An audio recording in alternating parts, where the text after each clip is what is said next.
YouTube, my name is Mesa Sean, and welcome back to another Destiny 2 news video. Alright folks, strap in, we've got a ton of Destiny 2 news to go over, including a possible Destiny 1 exotic or possibly legendary machine gun coming back. Also, a little bit more information on the exotic quest, or what the exotic weapon will be, the Tex Mechanica. We've got the This Week at Bungie to go through, and a whole bunch more. So strap in, hit that like button if you enjoyed the video, subscribe if you're not a subscriber, become a channel member if you want to join our amazing Destiny 2 Mesa Army Discord, and also here's a quick word from today's sponsor. Let's face it guys, with the games we play, we get content droughts, and that's why you need other games to play, and I always encourage that, so you need to play or try out Raid Shadow Legends, and click that link at the top of the description. It is oodles and oodles of fun, and there are just tons and tons of things to do. Collecting champions, PvP arena matches, dungeons, campaign battles, bosses, and more. It's really fun collecting the champions because you upgrade them and bring them into battle, and two in particular I like is Duchess Lily 2 and also Harvest Jack. Duchess can protect my whole team and then revive them with almost full health if I need to. I like to have some defensive champion. Now Harvest Jack, while he kind of looks like a Halloween character with his pumpkin on his head, well, he's able to steal enemy buffs, and then he turns their buffs into debuffs and a bunch of more crazy things that makes him really hard to fight against. These are both legendary champions, and there are different flavors: legendary, epic, and also rare. So what's new in Raid? Their biggest update is what's new. They've got the giant Doom Tower. It's got 120 floors, a bunch of secret challenge rooms, 12 seriously badass bosses to take on, and from a champion perspective, they've got the most champions they've ever had in the game, with over 500 champions now that you could play with. Be sure to go to the link in the description. If you're a new player, you will get 50,000 silver, 50 gems, 1 energy refill, 1 clan boss key, 5 mystery shards, a 1-day XP booster, and 1 free champion, the Hex Weaver, which in my opinion is really good for new players. All of this treasure will be waiting for you right here where I'm pointing on screen on my mobile device. So this will be available for only the next 30 days, so be sure to act fast and click that link in the description. Alright guys, I'll see you out on the battlefield. Okay, so first off, Destiny News.com over on Twitter tweeted this image out here. There's a new Beyond Light promotional image that shows a 4th blacked out exotic coming in a future season. While this could be a placeholder, the exotic weapon somewhat resembles, with super good advice, the machine gun from Destiny 1. You guys remember that thing that I think no one really used except for the oracles and the Vault of Glass? But then they did an updated tweet, and if you look down below, that thing looks exactly like Corrective Measure. Corrective Measure was another weapon from the Vault of Glass. However, it was a legendary machine gun, and I believe, if I recall correctly, it was a really fast firing machine gun. So anyway, more machine guns, more better. I'm happy with that. So the exotic quest line for the Tex Mechanica, it looks like a lever action type of scout rifle, will be coming later on this season. So it looks like we're gonna have to board some sort of abandoned Cabal ship, and I'm going to save you some spoilers because I know basically what's going to happen. However, there is a Reddit thread if you choose to read it.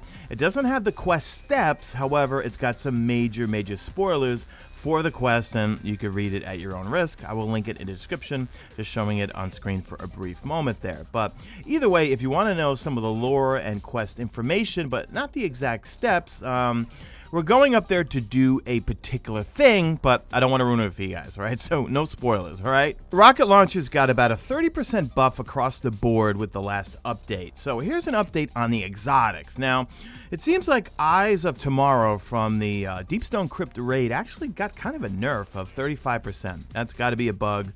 Hopefully they'll address it in the This Week at Bungie. I record this prior to the This Week at Bungie. Truth got buffed by 80%, Deathbringer buffed by 52%, Two-Tailed Fox got buffed by 31%, and the Wardcliff Coil got buffed by a whopping 80%. Now, I felt rockets were great last season, but they are amazing this season. Now, I've not been really using any of the exotic ones because right now, for me, or probably for most people, the meta, especially in Battlegrounds, is Skyburner's Oath, okay? You gotta use Skyburner's Oath, okay? It is incredible for everything. Even in the Nightfalls, was doing Antiseptic Prime last night, and it just rips through everything. Solar Shields, it's an amazing gun. Even though there was no Cabal in the Devil's Lair, it's an amazing weapon. So I've been using Legendary rocket launchers, and I'm probably going to do a Battlegrounds build or loadout, or how I play Battlegrounds, the one that's in the playlist with all the different modifiers, sometime this weekend for you guys. One thing I wanted to cover is, guys, did they up the drop rate of exotics dropping in the world? Because within like 2 days, I've gotten 4 exotic drops just on the ground. And just an FYI, the exclusive Beyond Light and Season of the Hunt exotics like Necrotic Grips, things like that, you can get them now as world drops. I got Necrotic Grips to drop for me yesterday just by playing in the Battlegrounds. I did not record it, unfortunately, but when I tweeted it out, a number of you guys tweeted responses to that with your video. So just look for my tweet in the description of this video. But yeah, you can get last season's exclusive exotics that you would have to grind lost sectors for just out and about in the world. But did I miss any patch notes? Did they increase the world drops for exotics? Because I got so many, 4 in 2 days. All right, let's move into the This Week at Bungie, and we've got some patch notes to go over and a few other things. First off, they kick it off with talking about that it is indeed Black History Month, and they're Black at Bungie, where, you know what, guys, there's so much text here. If I read it all, this will be a 20-minute video, and I'm sure you guys don't want that. But in a nutshell, there's the pin, Black Lives Matter's pin that you could buy from the store, and all the proceeds would go to the EJI Foundation, okay? So make sure you click those links in the description. If you haven't noticed, you can go check on quests and see this here, or one of these versions for that particular quest, and they talk about it a little bit here. So with regards to quests, right, so over the past year, I'm reading this verbatim, we've made a handful of improvements to the player's quest experience. Early on, these improvements focused on helping players understand their quests when viewed together. Most recently, we've added the quest detail screen, which you're seeing right now. This is a new screen that allows you to dive into the details of each quest and which step you're on. Take the narrative context and visual themes out of the quest, understand what the quest is actually asking you to do, and what you've done already. And also get a better look at the rewards for actually completing the quest. So they also say, taken together, we're hoping you feel more knowledgeable and motivated about the quest in your log. You can access the following screen by hovering your cursor over a given quest and using the inspect command. Now, along with Season of the Chosen, besides getting that quest change or the quest UI change, we got a number of other patch notes, and they wanted to highlight some of the more important ones in the This Week at Bungie. So let's just burn through them. So, rituals removed Hawthorne's Red War era dialogue when completing her clan challenge. Finally, that got so annoying every single week. Took out Gaul, whatever she used to say every week. Players can now turn in gunsmith materials 100 at a time. Did you guys notice that? Yeah, and supposedly you can get the new scout rifle from there. I turned in a couple of thousand and I was not lucky. Did you get lucky?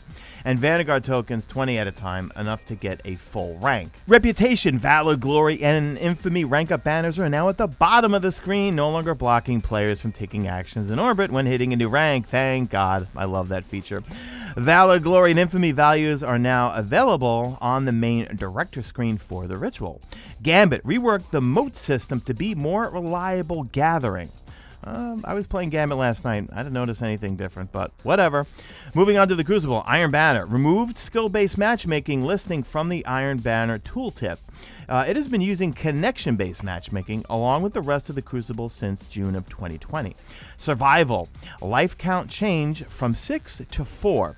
Respawn time change from 6 to 5 seconds, consistent with the rule set prior to Beyond Light. Now, for new Light players, and actually go back and play the new Light stuff. It's actually really fun. And by the way, you do get XP for it if you're trying to get some XP. A Guardian Rises. Destroying the spider tank during the Divide phase will now progress the directive by 50%. Fixed an issue where veteran accounts that start a new character could not progress or dismiss some of the tutorials. Schism fixed an issue where players could not jump through a window during the Navoda vignette and block their mission progress. Cold Boot fixed an issue where veteran characters playing the new Light quest that would cause the legendary weapon tutorial to persist through the entire mission. the risk reward for the Risk Runner. Fix an issue where players with full energy weapon inventory slots would have Risk Runner sent to the Postmaster upon pickup. The weapon now drops as an exotic engram during the mission, allowing players to clear room in their inventories if they wish to pick up the Risk Runner immediately.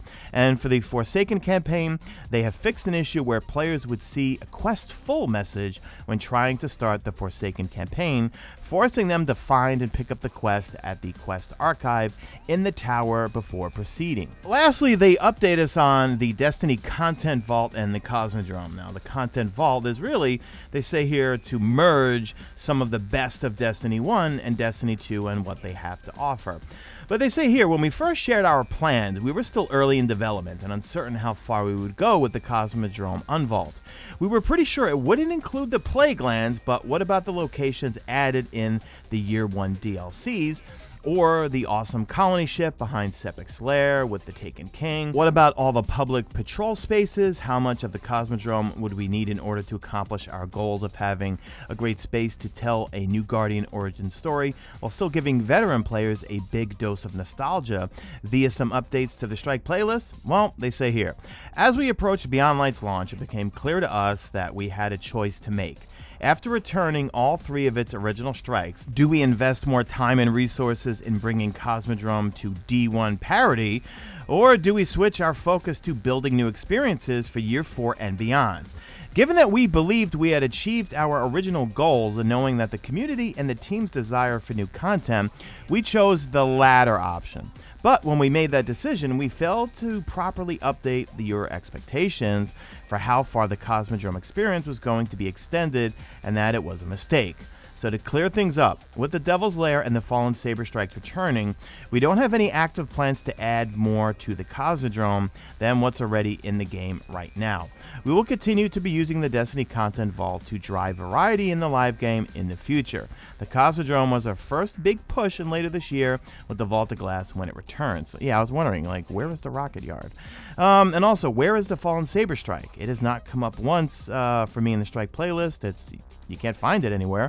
And I think even Paul Tassi made an article on it, and Cosmo did respond to it saying it's a bug and they're looking into it. So supposedly it's there, but they didn't address it here. So that's going to do it for this video, guys. We get a little taste at the end of what the Messenger looks like. That was a fan favorite from Destiny 1. Trials is back this weekend with new armor and new weapons, and a returning favorite, the Messenger.